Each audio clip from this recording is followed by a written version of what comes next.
As we move forward, I will connect this rich and diverse heritage with our current students so that the wisdom and success and diversity of our past will open doors and opportunities for the future. And there's another way that Mitchell makes a difference. It's through our faculty.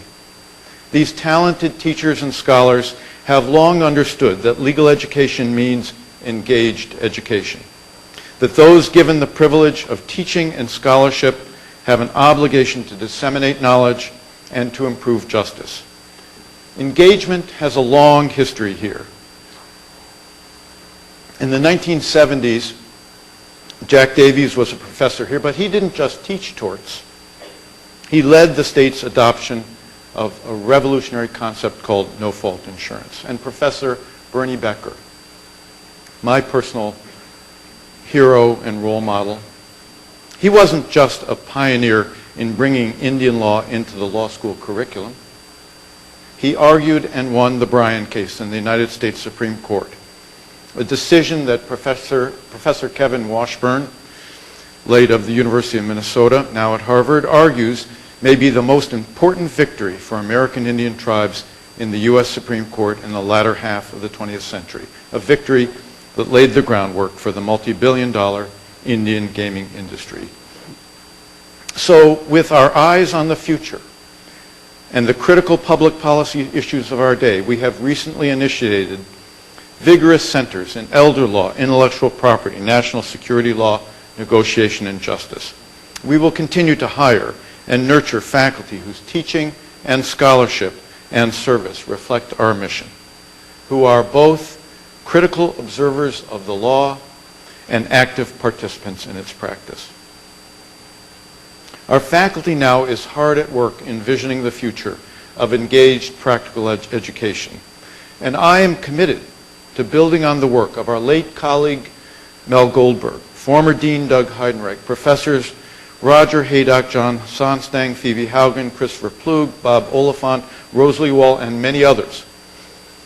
All of these people in the 70s had the courage and vision to keep our focus clearly on law as an expert practice, though this engaged and grounded pedagogy did not, at that time, translate into elite status in the hierarchies mirroring the large research institutions that dominate higher education. But I'm pleased that our approach to training lawyers is now getting the prominence it deserves.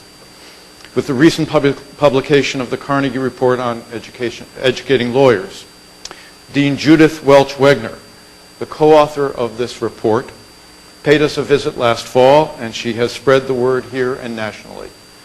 Mitchell gets it. Watch us in the years ahead. We will build on this high platform. We will use our culture of engagement and our institution-wide know-how to lead legal education towards an engaged and practical wisdom. Increasingly, too, we are engaged globally. Our world has changed. Whether aiming to practice creditors' rights or human rights, our students need and deserve rich opportunities to understand the law and its practice comparatively, internationally, and transnationally. And we know that legal educators and lawyers around the world are hungry for Mitchell's brand of practical legal education.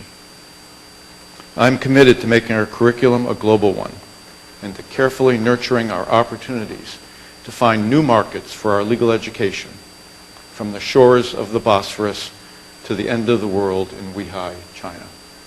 But here we sit tonight on Summit Avenue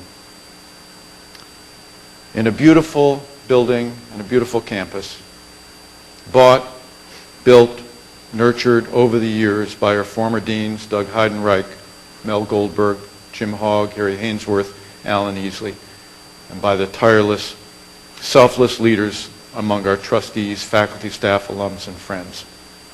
Our building and our campus, and most important, our know-how, our reputation, our culture, and our mission have all been built incrementally, brick by brick, course by course, year by year. by people who believe in and value the difference Mitchell has and will make in this community. We have done this ourselves. We are proud to be an independent law school. And over the years, by sweat equity, built on the hard work of the insurance adjusters, nurses, teachers, engineers, mothers and fathers, those who came to study here when we only had 2 full-time teachers, each of whom had, as Peter Popovich used to like to say, each of whom had only 2 books. This is our endowment. And now it is given to us to nurture and steward this fine institution.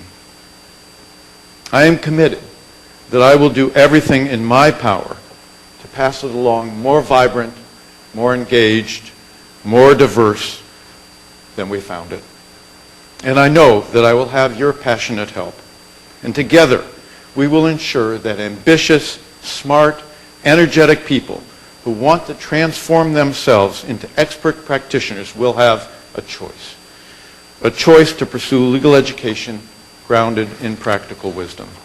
Together with your help, I will dedicate my energy to ensuring that the legal profession, the judiciary, business, and public service can continue to call on Mitchell-trained lawyers, grounded, skilled, diverse, ready to roll up their sleeves and do the hard work and the subtle work that the actual practice of law entails and upon which justice is day by day eked out. So, my friends, members of the William Mitchell community, the judiciary, our fine sister institutions, I invite you to stand with me on the high platform built over the years by our predecessors and recommit ourselves to working together in building and strengthening our local community, our state, our nation, and our world into places where the rule of law is strong and where it is based on opportunity, inclusion, and justice for all. Thank you very much.